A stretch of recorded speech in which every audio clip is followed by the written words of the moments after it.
Viaggi per rivivere il tuo passato? Viaggi per ritrovare il tuo futuro? L'altrove è uno specchio negativo. Il viaggiatore riconosce il poco che è suo, scoprendo il molto che non ha avuto e non avrà.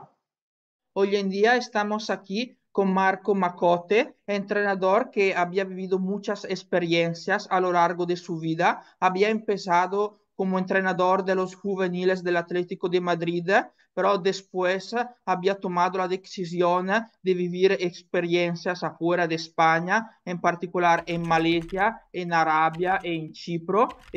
Buenos días, Marco, ¿qué tal? Hola, buenos días. Encantado de estar aquí con vosotros. Un placer poder compartir este rato, este tiempo, compartir experiencias y bueno, un placer estar con vosotros. Quiero decirte que mi nombre no es Marco, mi nombre es Ramón, Ramón Marcote, pero es verdad que cuando fui a Malasia el primer año, me recortaron el apellido y comenzaron a llamarme Marco. Entonces estoy muy acostumbrado a que me llamen Marco, sobre todo en el extranjero. En España no, en España me suelen llamar Ramón, pero me Ah, puedes llamar Marco sin ningún problema. sí, sí, te puedo llamar Ramón también. Muy Ramón, vamos a empezar cuando tú eras un niño, ¿cómo nació tu amor por el fútbol en general? Bueno, yo creo que como todos los niños, pues nací con una pelota en los pies. Mi padre le gustaba mucho el fútbol, mis primos les gustaba mucho el fútbol, mis primos fueron jugadores amateurs de fútbol, entonces, bueno, siempre estuve rodeado del mundo del fútbol. Fíjate que, por ejemplo, mi mujer, perdón, su tía, fue futbolista casi profesional desde los años 60, 70. Luego fue presidenta de un club aquí en mi pueblo durante muchísimos años. Entonces, el fútbol siempre estuvo rodeando a mi entorno y a mi familia. Entonces, bueno, pues crecimos con este amor al fútbol y la ilusión de cualquier niño de algún día poder llegar a ser futbolista profesional. No pudo ser, pero lo intentamos, eso sí. Pero tu primer trabajo no fue el entrenador, pero porque tú eras un preparador físico. Sí, bueno, yo lo que sí siempre fui es un enamorado del deporte. Me gustaron siempre todos los deportes y se me daban bien. He practicado muchos deportes. Entonces, a medida que fui creciendo, yo me preguntaba cómo podía hacer de mi vida profesional estuviese cerca del deporte.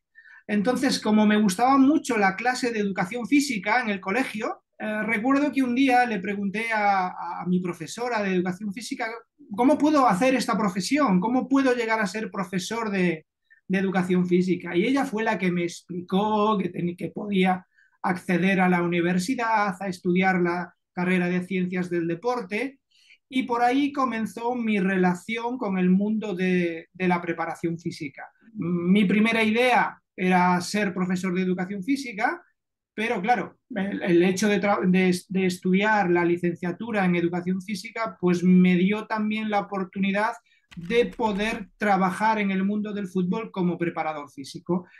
Y bueno, es verdad que lo que siempre me gustó más es poder ser entrenador, pero eso no es fácil. Sobre todo en clubes importantes es difícil acceder al puesto de entrenador. Entonces, bueno, cuando tuve la oportunidad de entrar en un club grande a trabajar como preparador físico, pues no lo dudé. Y por ahí fue mis comienzos en el mundo del fútbol de élite, digamos, tanto en formación como a nivel profesional, por la parte de la preparación física. Y cuando tuve la oportunidad de trabajar como entrenador, pues tampoco lo dudé y ya continué por ahí. En particular, cuando tú eras preparador físico, había ayudado una persona a reprender en carga su carrera porque había tomado una lección de ligamento cruzado y fue una experiencia muy fuerte, importante para ti, aunque.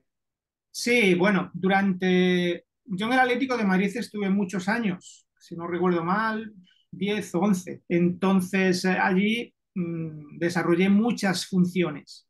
Una de esas funciones, una temporada en concreto, pues una de las responsabilidades que tenía era el trabajo de readaptación y reentrenamiento de futbolistas lesionados. Y bueno, pues fueron muchos los jugadores con los que trabajé que tuvieron lesión de ligamento cruzado anterior o lesión de menisco o lesión de ligamento cruzado posterior o quinto metatarsiano, bueno, muchas lesiones habituales en el fútbol. Y bueno, sí, recuerdo que siempre cuento el caso de un jugador con el que tuve este proceso de recuperación del ligamento cruzado anterior, que además no fue fácil, tuvo algunas dificultades en el proceso, fue un proceso largo y bueno, recuerdo que cuando finalmente el jugador se recuperó y pudo volver al entrenamiento normal con su equipo, bueno, fue un momento emocionante en el que lloramos, se abrazó a mí, me dio un abrazo, me agradeció mucho el tiempo compartido con él, que los dos pusimos en el proceso de recuperación, aunque el trabajo lo pone el jugador, pero tienes que acompañarle tanto en el propio trabajo como en el apoyo psicológico cuando las cosas no van bien. Y fue un momento muy emocionante, emocionante porque realmente sientes el agradecimiento de una persona, de un jugador que lo había pasado mal y que de repente, de repente no, sino después de un largo proceso ve que por fin puede volver a lo que más le gusta, que es poder volver a jugar. Además, yo era muy sensible a esto. ¿Por qué? Porque yo tuve el mismo problema, no esa lesión, sino que yo me rompí el tendón de Aquiles y tuve un año muy, muy difícil donde mi lesión no mejoraba, tuve que hacer una segunda operación donde a partir de ahí la cosa fue mejor. Entonces, era muy sensible a los sentimientos que tienen los jugadores lesionados. Entonces, bueno, era como una parte de mí cada vez que yo veía a ese jugador que sufría, que no veía el final del camino en el proceso de recuperación. Por lo tanto, él evidentemente fue el más feliz de verse recuperado, pero yo sentí una alegría muy profunda de ver que por fin él había conseguido superar su lesión. Inolvidable, sí. Come passò di essere dei preparador fisico a essere entrenador en un equipo come l'Atleti de Madrid? Sí, bueno, cuando yo entro en el Atlético de Madrid, allá por el año 2001 o 2002, comienzo con los más pequeñitos, con los niños más pequeños, en la parte de lo que llamaríamos la Academia de Formación. En aquel momento se la llamaba la Escuela de Fútbol Atlético de Madrid, que es donde estaban los niños más pequeños. Y bueno, allí hacíamos funciones de preparación física, pero también funciones de asesoramiento a los entrenadores, tanto en la parte técnica, táctica, partes nutricionales, todo lo que engloba la formación del futbolista. Eso fue mi primer año y medio. Luego el segundo año ya entro en la academia de lo que hoy se llama la academia de rendimiento, donde están los jugadores elegidos. Y yo entro ya en la parte juvenil con el sub-17, los chicos de 16 años, y ahí tenía una función de preparador físico, pero también de segundo entrenador. No había la figura de segundo entrenador, sino que desempeñabas las dos funciones, preparador físico y segundo entrenador. Entonces, bueno, yo siempre me sentí un entrenador que además desempeñaba la función de preparador físico, o un preparador físico que además desempeñaba la función de segundo entrenador. Y así fue durante mucho tiempo. En el Atlético de Madrid, los preparadores físicos, bueno, eran ese segundo entrenador. Luego el club se profesionalizó más y comenzaron a aumentar los cuerpos técnicos, había ya más figuras, ya había la figura de segundo entrenador, readaptador físico, etcétera, etcétera, etcétera. Al siguiente año yo ya estaba en el tercer equipo, en el Atlético de Madrid C, y era la misma situación. Desempeñaba la función de segundo entrenador y preparador físico. Más o menos mi carrera siempre fue así. No era de manera exclusiva preparador físico, sino que desempeñaba las dos funciones. Me sucedió también cuando me fui al Alcorcón. Yo era el segundo entrenador y además era el responsable jefe de preparación física. Entonces, bueno, siempre me he movido en las dos funciones, una función de entrenador y una función de preparador físico. Y Claro.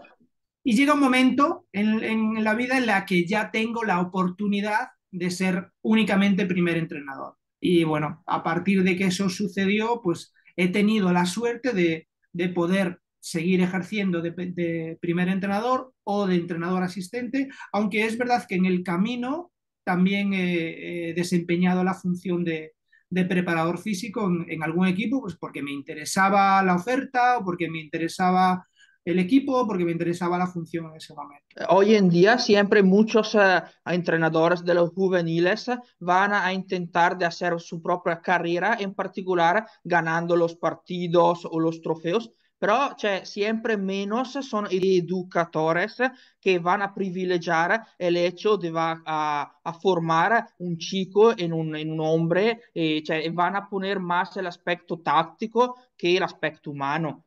¿Tú qué opinas de eso? Bueno, yo opino que cuando estamos trabajando en formación, debemos de pensar más a largo plazo. Tenemos que pensar no en los éxitos inmediatos, sino en los éxitos que puede conseguir ese jugador en el futuro. Entonces tenemos que pensar más en la formación del jugador, pensar más en cuál es su potencial, en desarrollar su potencial y no buscar la inmediatez. Es verdad que esto es difícil. ¿Por qué? Porque los clubes quieren ganar y los entrenadores quieren evolucionar, quieren crecer y para eso buscan el ganar de manera inmediata. Muchas veces creo que esto viene determinado por donde estés, el club en el que tú estés. Por ejemplo, cuando estábamos en el Atlético de Madrid, ganar era algo inherente al club, era algo que estaba unido al club. ¿Por qué? Pues porque éramos el segundo mejor equipo o a veces el primer mejor equipo de Madrid, porque en realidad los clubes más fuertes que había en aquel momento eran el Real Madrid y el Atlético de Madrid, como hoy. Entonces, digamos que teníamos buenos jugadores y sabíamos que el equipo iba a rendir bien.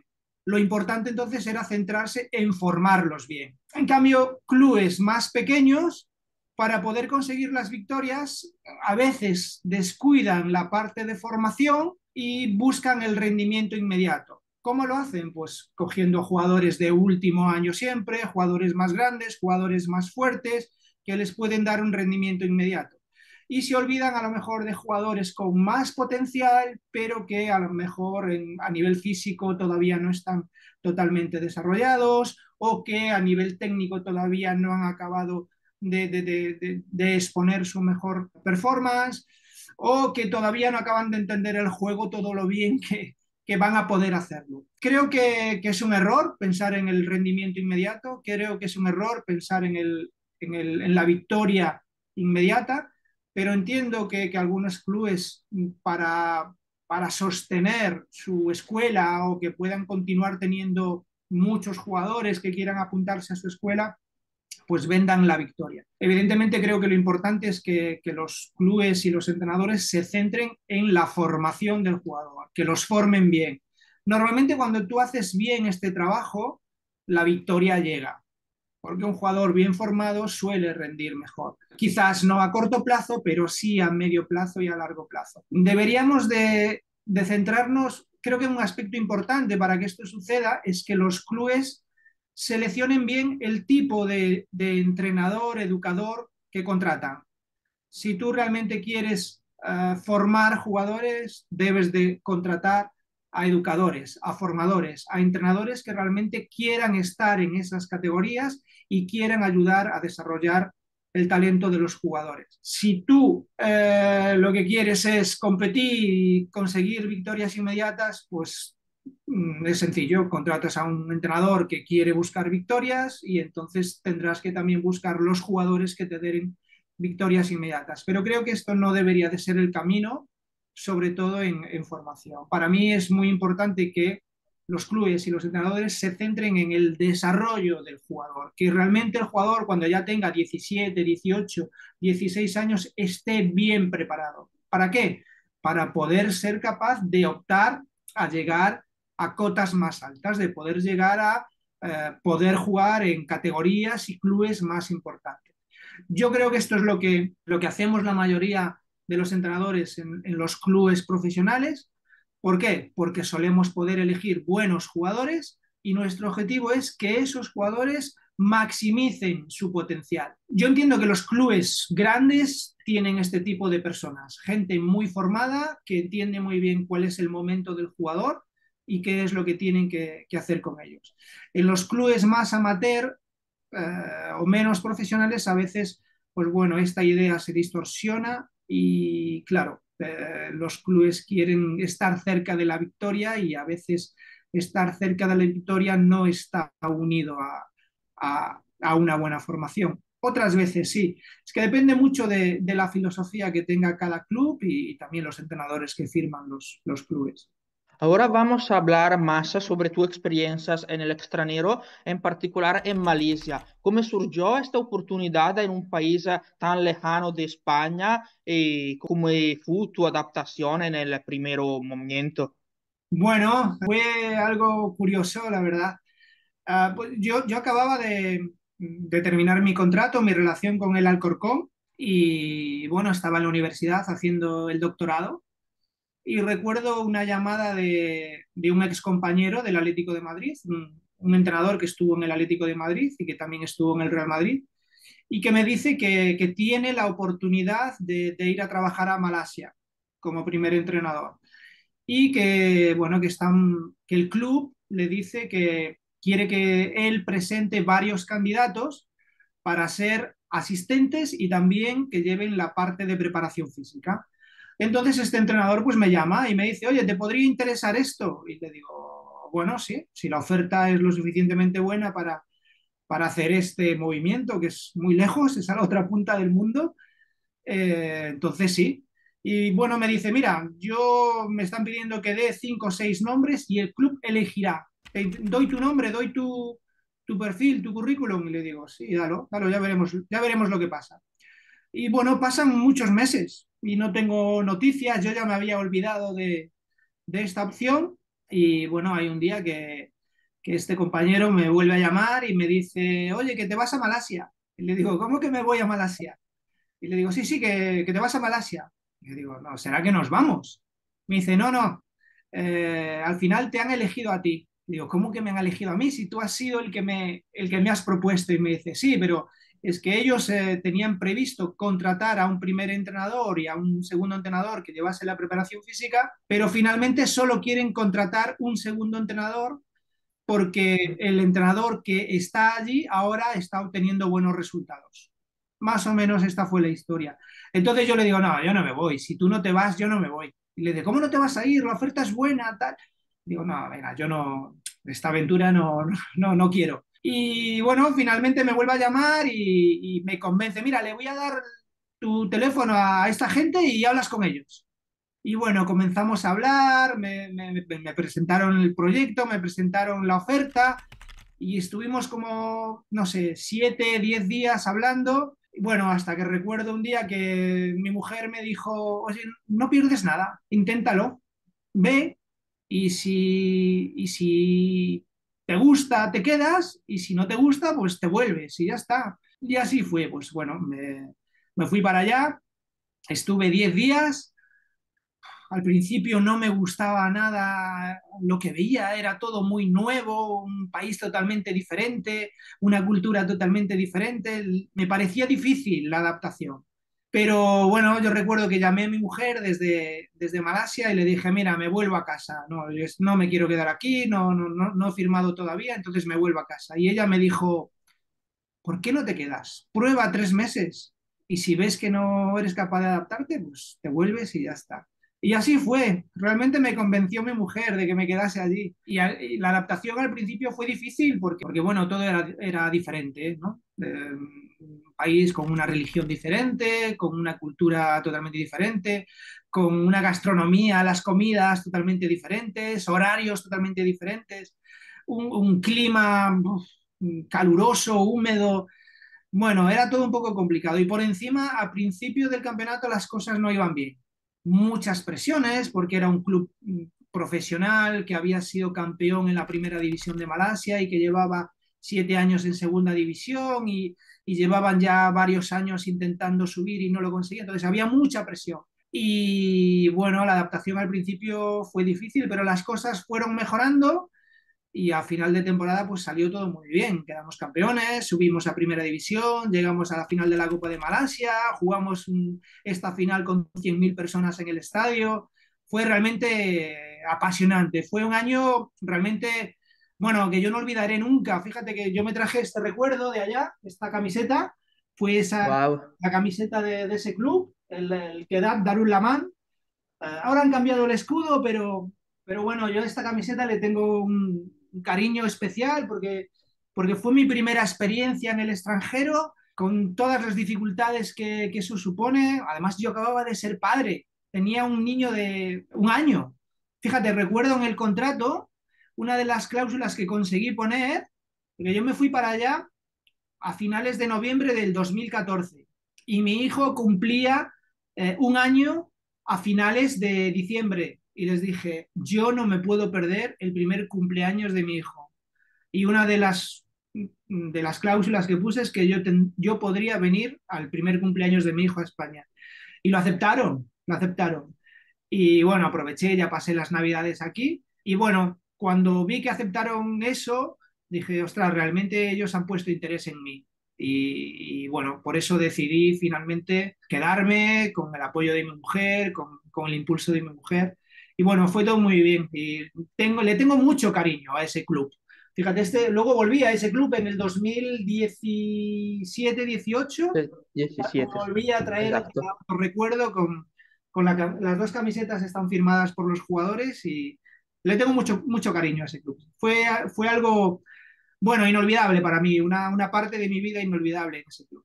¿Cuáles fueron los aspectos que más te gustaron de Malasia, sea sobre un aspecto cultural que aunque sportivo o de vida en general? Bueno, Malasia me parece un país perfecto para vivir. Es un país donde los europeos, una vez conocemos un poco el modus vivendi de ellos, vivimos muy bien. Yo estuve 3 años y realmente volvería hoy mismo porque me encanta la forma de vivir. La gente es muy amable. Hay una gran diversidad cultural porque allí conviven 3 culturas diferentes. La propia cultura malaya, la cultura india y la cultura china. Los malayos, pues más o menos es un 70%, un 65% de la población y el 30% restante está repartido entre los indios y los chinos. Y esa diversidad es maravillosa. Luego finalmente te acostumbras a su gastronomía, a su comida. Es algo... Allí están comiendo continuamente, a todas horas. Cuando te quedas con cualquier persona de Malasia, siempre te ofrece comida. Y bueno, son muy amigables. En realidad yo me enamoré del país, me encanta. Cada vez que hablo de Malasia yo tengo una sonrisa porque me trataron muy bien, porque me sentí muy querido en el país, porque la gente es buena y porque tiene contrastes que son maravillosos. Tiene estados o provincias que son totalmente diferentes a las otras. Por ejemplo, Kuala Lumpur es una ciudad súper desarrollada. Es como vivir en Madrid, en Barcelona, en Nueva York. Una metrópoli. Claro, es una metrópolis enorme, pero en cambio la ciudad en la que estuve en este equipo es una ciudad que aunque es grande, de 300.000 habitantes, su desarrollo industrial es diferente, va todo más lento. O sea, es un contraste brutal. Luego tiene otras ciudades como Terengganu, que fíjate, tengo aquí una camiseta de uno de mis jugadores, de este es del club de Terengganu. Wow. Este jugador, Liridón, este jugador lo tuve este año aquí y aquí. Y esa ciudad, en este estado de Terengganu, pues es maravilloso, las playas, la riqueza que tiene en el mar. O sea, tiene una diversidad y unos contrastes tan bonitos. Luego tiene la selva, los bosques, la diversidad de fauna. Es todo maravilloso. Cualquier persona que le guste todo esto, si va allí, se enamoraría. A mí, pues, me gustó todo, pero sobre todo me gustó la gente, la pasión que tienen por el fútbol. Yo me quedaba, no me lo podía creer. Nosotros metíamos 35.000, 40.000 personas cada viernes en el estadio. No me lo podía creer, cada viernes. Y bueno, es el amor que tienen por su equipo, por el fútbol. Mira, este club, que es el que estuve el último El año, Selangor. Langó, fíjate, esta es la camiseta de Airo, el máximo goleador ese año. Este club es un club con una afición increíble. También, Tiene un estadio de 80.000 personas, más que el Wanda Metropolitano. sí, el Shah Alam. Fíjate que ese estadio lo han derrubado ahora, lo han Ah, derribado y van a construir un estadio nuevo. Pero es un club histórico en el país con una afición increíblemente grande. Luego tienen otro club allí en Malasia que es el más grande ahora mismo, que es el Johor. Es el más grande, es un club que siempre juega la Champions League. Este año tiene opciones de poder optar a ganar la Champions League asiática, que han creado un estadio increíble, unas infraestructuras increíbles, infraestructuras que puede tener el mejor club de Europa. Han invertido mucho dinero y lo han hecho bien y tienen grandes jugadores y tienen grandes entrenadores, grandes instalaciones. O sea, es un país que tiene un potencial en el fútbol increíble. Todavía tienen que mejorar porque es verdad que hay muchas diferencias entre unos clubes y otros. Pero bueno, entre la pasión que tienen en el fútbol y el amor que te desprende la gente, porque como ama el fútbol, pues cuando te ven por la calle te hablan con un cariño. Bueno, yo me enamoré del país, me gustó mucho, sí. Sobre un mero aspecto táctico, sportivo, futbolístico, como es la Liga de Malasia, porque no es tan conocida en Europa o en particular en Italia, pero tú, ¿cómo lo vas a explicarnos? Sí, la verdad es que no es una liga que esté muy conocida. Fíjate que los jugadores europeos, hasta el 2015 más o menos, cuando iban al sudeste asiático, iban más hacia la zona de Tailandia, zona de Hong Kong, iban más por esos lugares, aparte de China, claro. Y Malasia era menos conocida. Yo creo que fui del segundo entrenador que fue allí. Bueno, es una liga que es verdad que existen ciertas diferencias de nivel entre, digamos, el top 5 y el resto. Pero, por ejemplo, yo podría decirte que Johor Bahru, GDT, pues puede ser un club que sin ningún problema puede competir en segunda división española, de un muy buen nivel. Y cada vez está mejorando más, porque está invirtiendo en mejores jugadores. No me atrevería a decir primera división, pero en segunda división seguro. Este club Selangor en el que yo estuve, pues seguramente pudiese ser uno de los mejores equipos de nuestra segunda división B, nuestra primera red, o poder estar también en segunda división. Y el resto de clubes del top 5 pues seguramente un muy buen club de nuestra tercera división o de, bueno, quizás, claro, es que son clubes que ya están compitiendo en competición internacional en Asia, cada vez tienen mejores jugadores internacionales. Se están acercando al nivel de segunda división de España. Tácticamente, cuando yo llego en el 2014, los clubes eran más desordenados, eran clubes muy influenciados por ese fútbol inglés directo de los años 80 y 90. Entonces, tácticamente estaban menos evolucionados. Pero es verdad que han crecido mucho, porque cada vez han contratado a entrenadores de más nivel. Han contratado a entrenadores serbios, entrenadores croatas, entrenadores españoles, entrenadores portugueses. Esto les ha dado una mayor riqueza táctica. Entonces, a medida que van pasando los años, los jugadores cada vez son mejores. También muchos entrenadores de Holanda. Y claro, al llevar este conocimiento europeo al país, más o menos lo que está sucediendo también en Indonesia, pues el jugador local cada vez es mejor. Además, el país se nutre mucho de lo que ellos llaman los jugadores naturalizados. Es decir, jugadores, por ejemplo, que son de España, pero que tienen antepasados malayos, o jugadores muchos jugadores de Holanda que tienen antepasados malayos, indonesios. Entonces, aunque no están jugando en el país, sí juegan para el equipo nacional. Entonces, cada vez el nivel del jugador es mejor y cada vez el nivel táctico y organizativo del equipo es mucho mejor. Esto unido a que cada vez hay mejores, contratan a mejores entrenadores, pues bueno, creo que hace al país y al fútbol del país muy interesante y cada vez de mayor nivel. Sobre todo, fíjate, yo estuve en tres etapas. Voy en el 2014, vuelvo en el 2017-18 y ahora en el 2023. Y cada vez que he ido me he encontrado un nivel de campeonato mucho mejor, más difícil y mejor.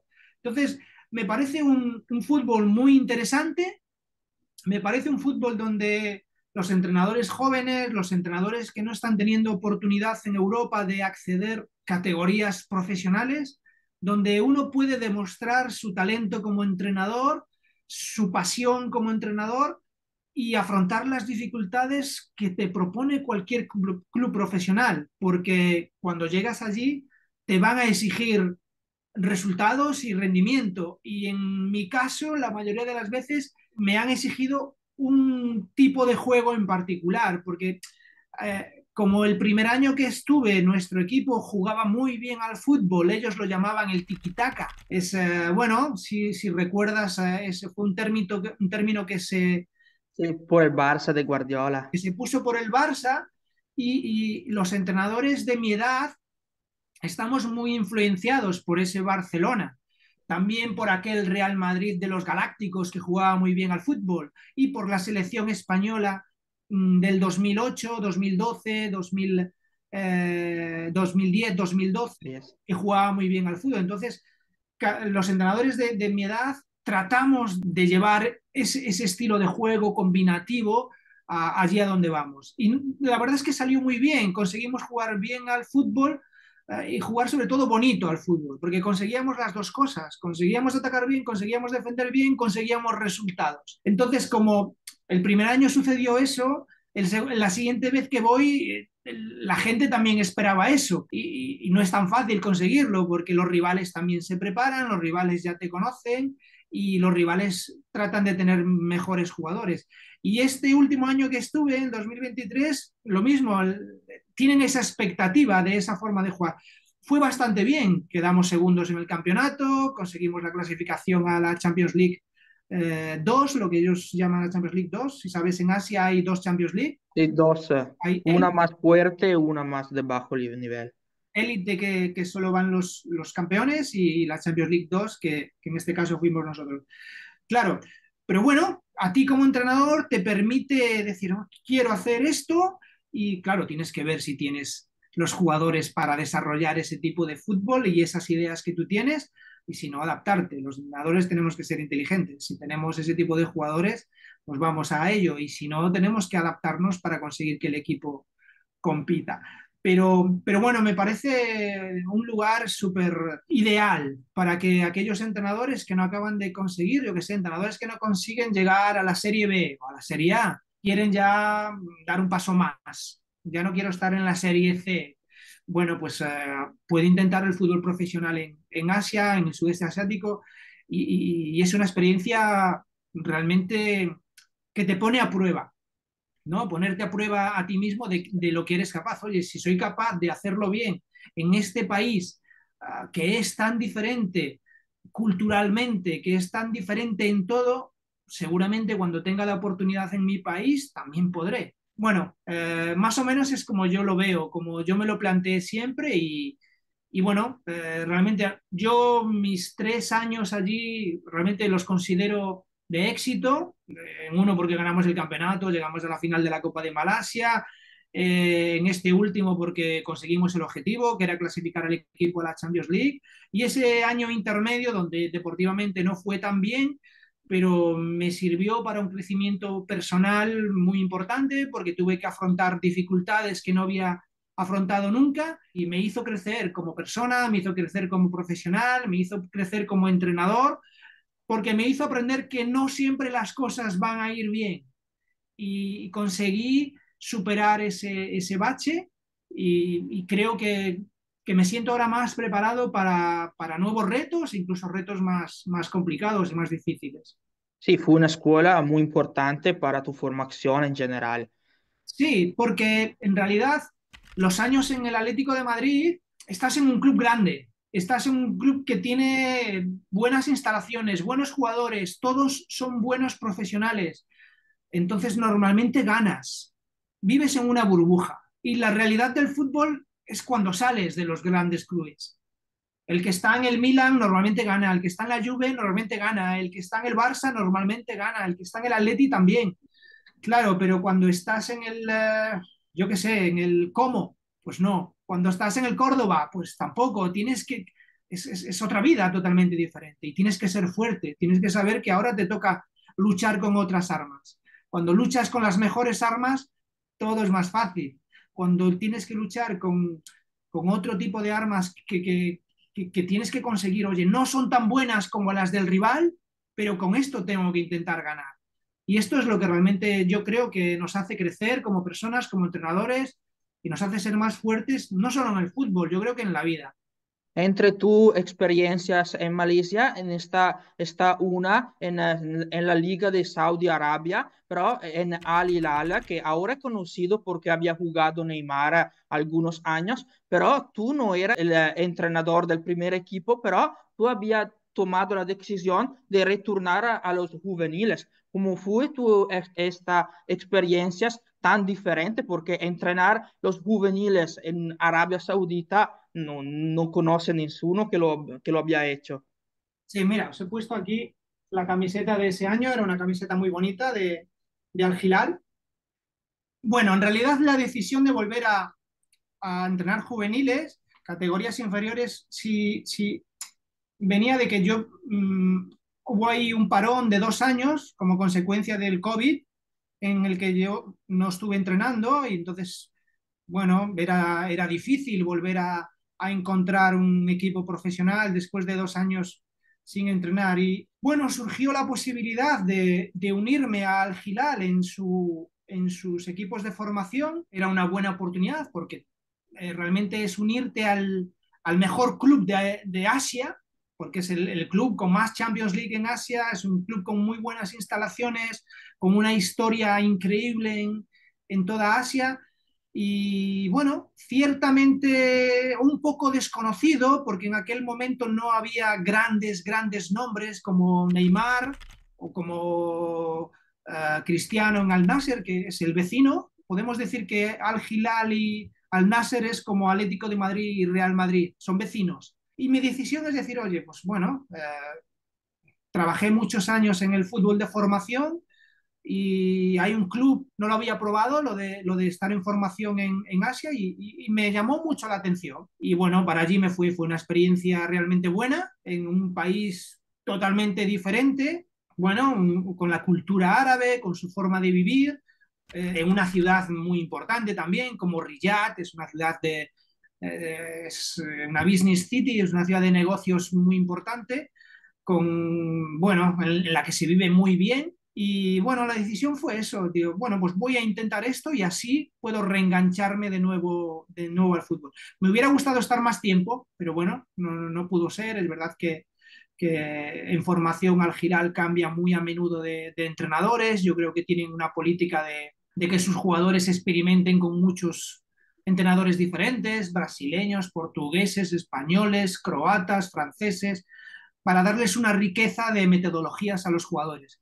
Me sorprendió mucho el buen nivel del jugador árabe, incluso en chicos jóvenes de 15, 16 años, muy buen nivel y sobre todo me sorprendió mucho las ganas que ellos ponen para poder llegar a ser profesionales. Y bueno, la verdad es que estuve 10 meses, 9, 10 meses y realmente disfruté mucho el tiempo que estuve allí. Hice muy buenos amigos, había varios españoles allí, había un brasileño, un portugués, gente que nos unía también el idioma, un idioma parecido. Entonces, quizás el aspecto más difícil para mí del tiempo que estuve allí, pues es el hecho de que normalmente cuando voy al extranjero hablamos en inglés y claro, los jugadores árabes allí, la mayoría no hablaban inglés y necesitábamos la figura del traductor. Y esto sí que fue algo difícil para mí porque primero tenía un traductor que hablaba español y luego me pusieron un traductor con el que tenía que hablar o portugués o inglés.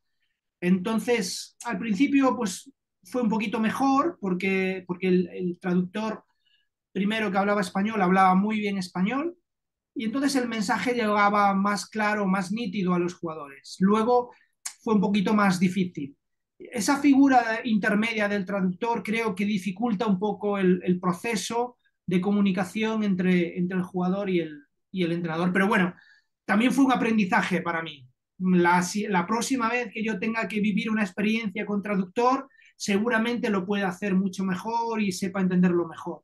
Y la experiencia de vivir la cultura árabe y la forma de vivir de los árabes, entender cómo ellos son, pues también fue un aprendizaje muy importante para mí, por si en el futuro puede haber de nuevo una opción en el mundo árabe, seguro también que lo voy a poder hacer mucho mejor porque me llevé un aprendizaje muy bueno. Y sobre todo me llevo el hecho de haber trabajado en un club tan grande como Al Hilal, con, bueno, pues eso, con una historia tan grande, con unas instalaciones buenas, muy buenas, con un cuidado muy importante del jugador. Realmente fue algo inolvidable también para mí, que lo recuerdo con mucho cariño. Ahora cuando veo pues, que muchos de esos jugadores que yo tuve, que pude trabajar con ellos, los veo en los equipos nacionales, en el sub-20, en el sub-18, jugadores que seguramente serán figuras en el país en pocos años. Bueno, es muy gratificante poder ver que parte de lo que tú has podido hacer allí les ha ayudado a mejorar y a ser mejores futbolistas. ¿Qué opinas de la evolución de la Liga Saudi Árabes? Que cuando tú estaba una liga de medio nivel, pero ahora con todos estos fichajes, cioè, es bastante, está Ronaldo, está Mané, está Benzema, ¿te lo había esperado o cuando tú fui en Arabia nunca había pensado que Arabia puede ser el futuro del fútbol? Sí, sí. Bueno, a ver, cuando yo estuve ya la liga era bastante fuerte. Fíjate que ese año que yo estoy, Al Hilal juega el Mundialito y le toca en semifinales contra el Chelsea. Y el Chelsea tiene muchas dificultades para ganarle al Hilal, muchas dificultades. Y Al Hilal ya tenía nombres muy importantes en el equipo. Además, acababan de fichar al que había sido nombrado mejor jugador de Brasil en aquel momento, Micael. Lo que pasa es que ya había en el país el proyecto de hacer una gran inversión para firmar grandes jugadores que realmente elevaran el nivel de la liga. Pero el nivel de la liga ya era muy alto. Tanto Al Hilal como Al Nasser, como Al Shabab, como Al Fat, como, no sé, hay Al Faisal en aquel momento que jugó la final de la Copa del Rey contra el Hilal, eran grandes clubes que hacían grandes inversiones y que tenían buenos fichajes de Europa. La diferencia es que en aquel momento fichaban a jugadores con cierta edad, ya, jugadores que tenían 30 años, 31. La gran diferencia ahora es que están firmando a jugadores jóvenes, jugadores muy importantes y jóvenes. Entonces eso les da una capacidad y una potencia hacia futuro. Evidentemente la inversión económica que ellos hacen es muy alta y los jugadores, bueno, claro, es muy atractivo para ellos recibir esas ofertas. Entonces, ya en aquel momento teníamos, bueno, la percepción de que el país tenía esta idea de hacer una potencia futbolística en Arabia, evidentemente ahora más, porque en pocos años van a tener el Mundial allí, entonces seguramente en los próximos años las inversiones que hagan sean todavía mayores. No sabemos lo que va a pasar después del Mundial, pero por lo menos hasta el Mundial creo que cada vez va a ser más fuerte la Liga Árabe.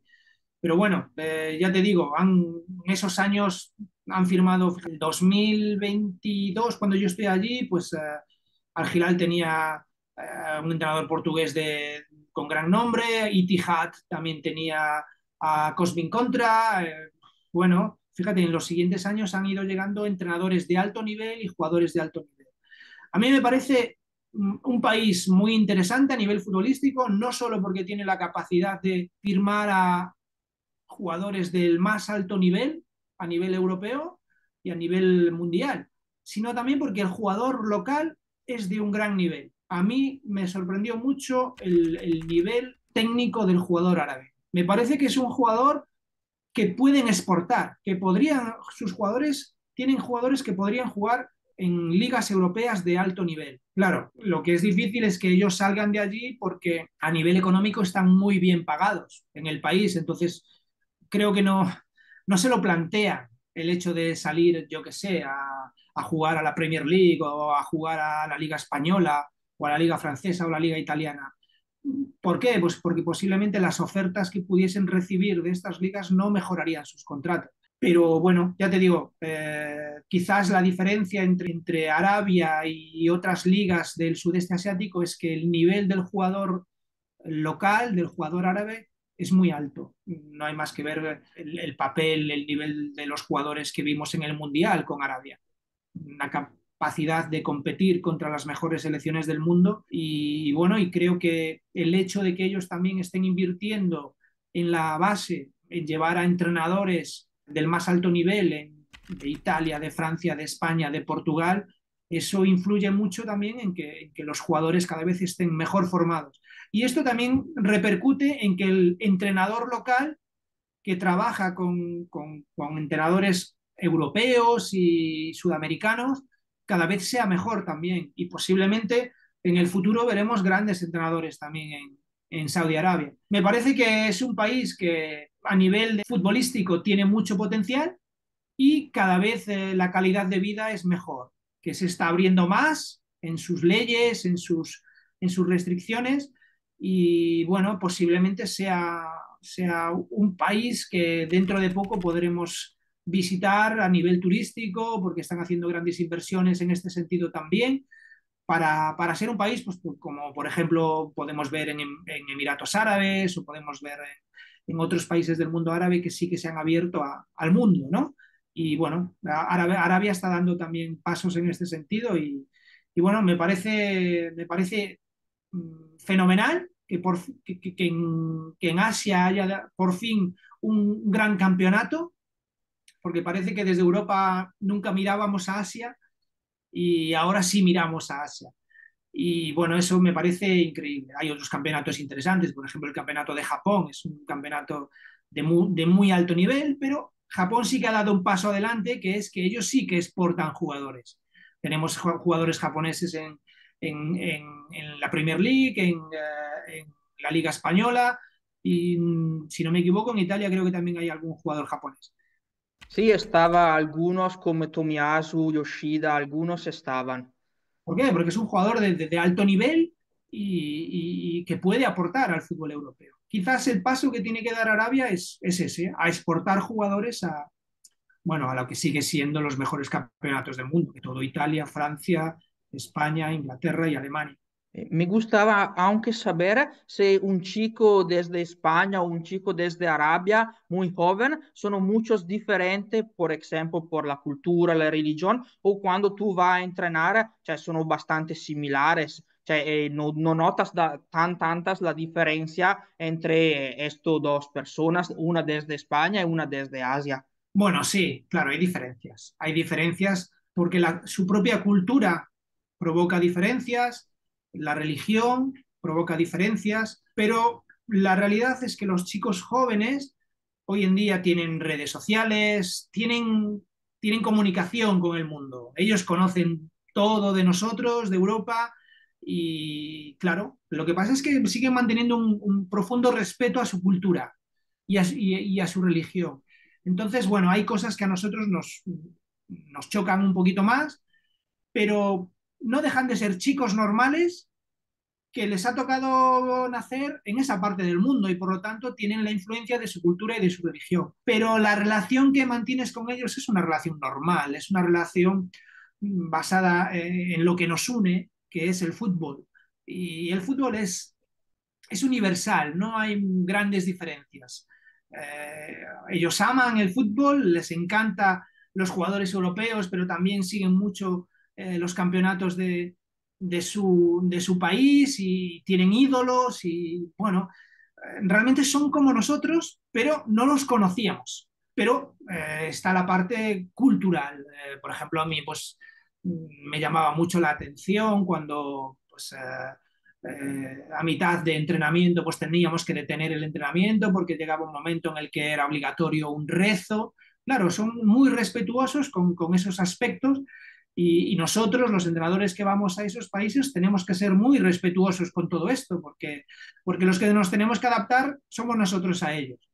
Pero por el resto, a medida que van pasando los días, que convives con los entrenadores, con los jugadores, con los chicos, sean adultos o sean mayores, te das cuenta que las diferencias son mínimas, son aquellas que vienen marcadas por la religión y por aspectos puntuales de su cultura. Luego, pues quizás una gran diferencia que yo encontraba es que el jugador, sobre todo el jugador que yo conozco, que es el jugador español, claro, desde muy pequeños ellos en su cabeza quieren ser profesionales, quieren jugar en el Madrid, quieren jugar en el Atleti, en el Barça, quieren jugar en el... Mi hijo me dice, quiero jugar en el Manchester United.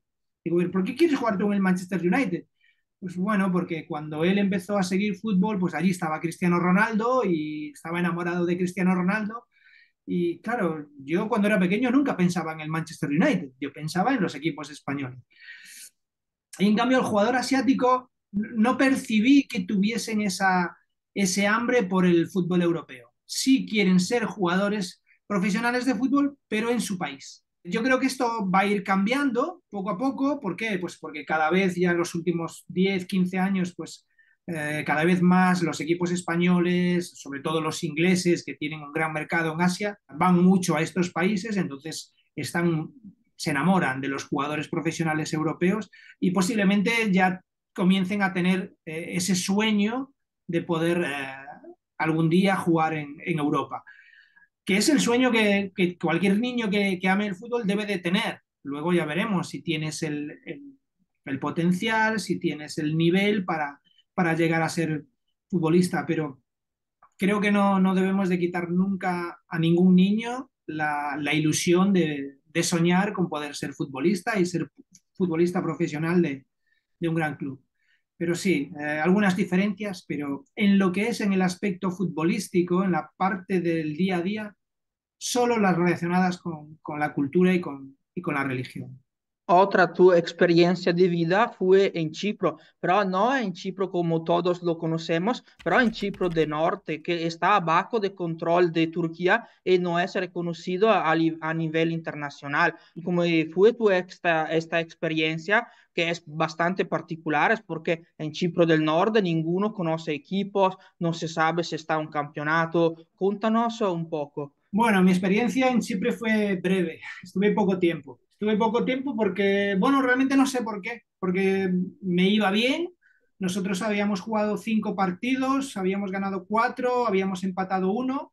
El último lo empatamos y fallamos un penalti en el minuto 92, 93.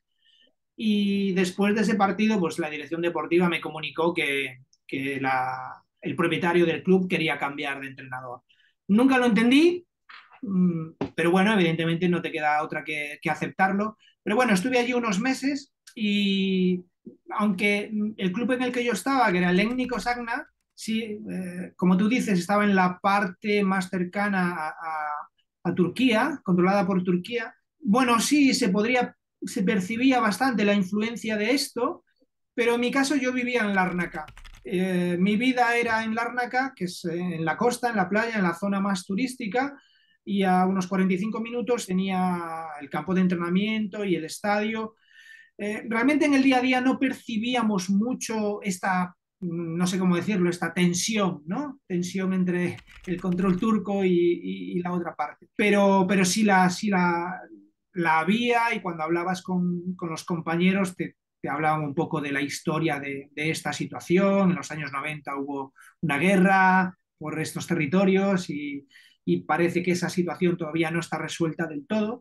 Bueno, fue una experiencia bonita porque fíjate, el Lénnico Sagna, que es el club en el que yo estuve, es el único club de Chipre que tiene un título europeo.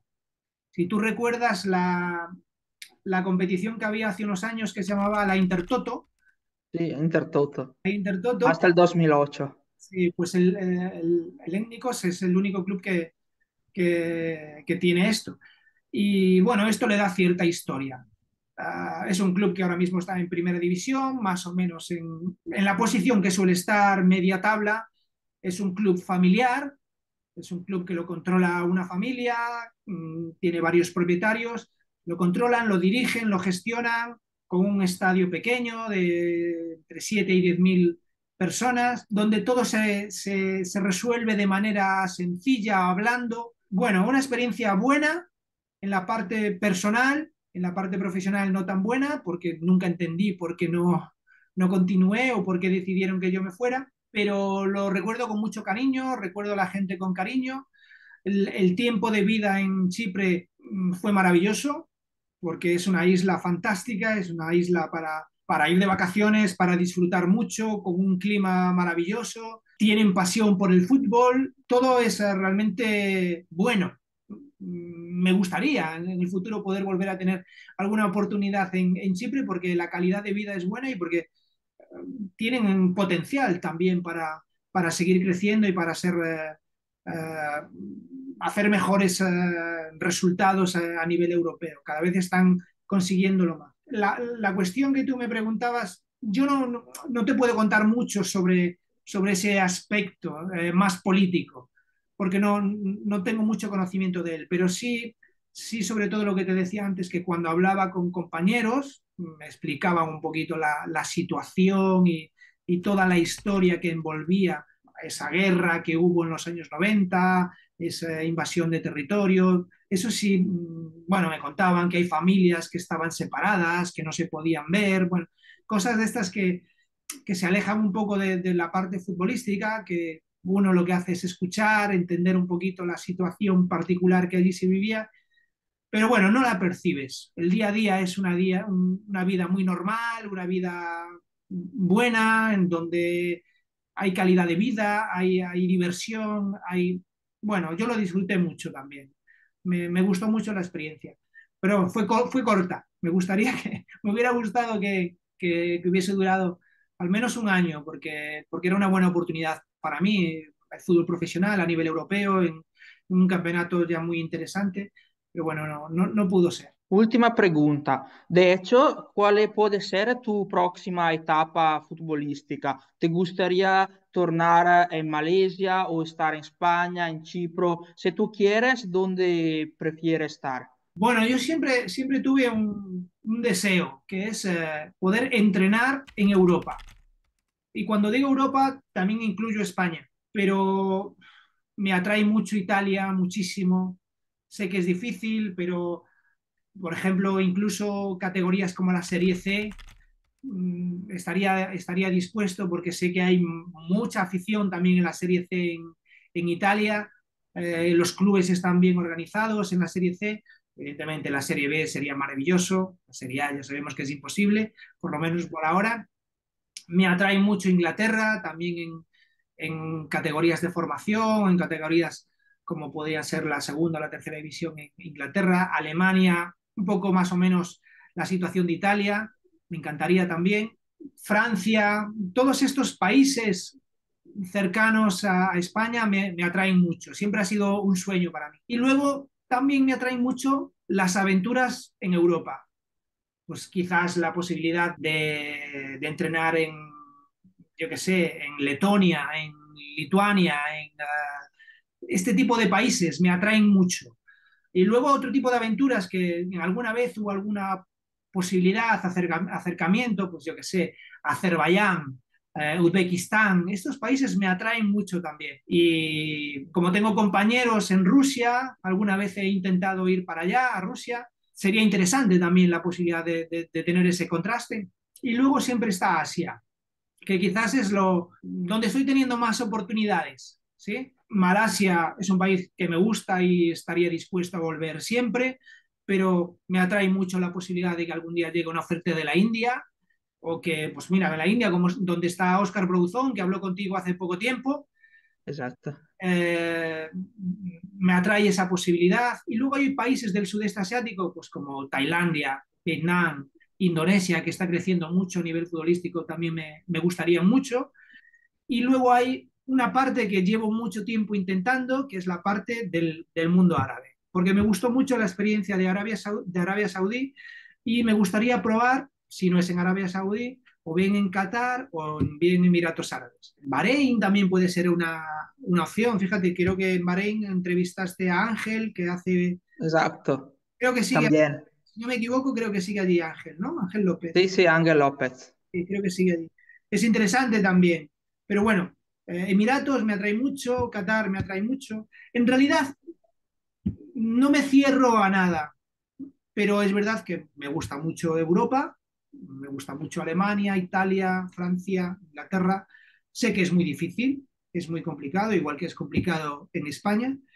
Y luego esa parte de la Europa más lejana, ¿sí? Suecia, Dinamarca, Islandia, Finlandia, todo esto me gusta mucho, me atrae mucho. No lo conozco y quizás me atrae porque no lo conozco.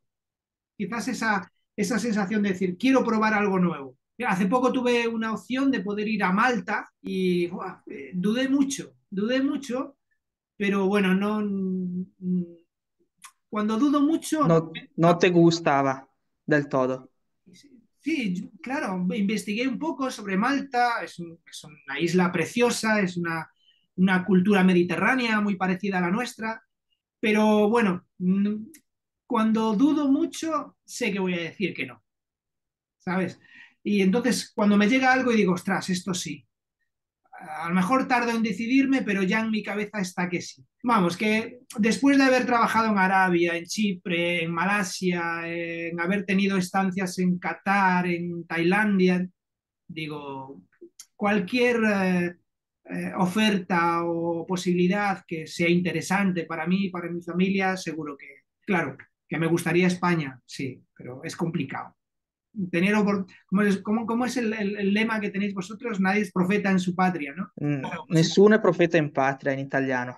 claro, pues es un poquito la realidad que vivimos todos, ¿no? Si no has sido un exfutbolista, alguien con un nombre importante, es muy complicado. No es imposible, pero es complicado. Aquí en España hay entrenadores que están en primera división y no han sido exfutbolistas, pero han hecho las cosas muy bien y han conseguido ir paso a paso y han llegado al primer nivel.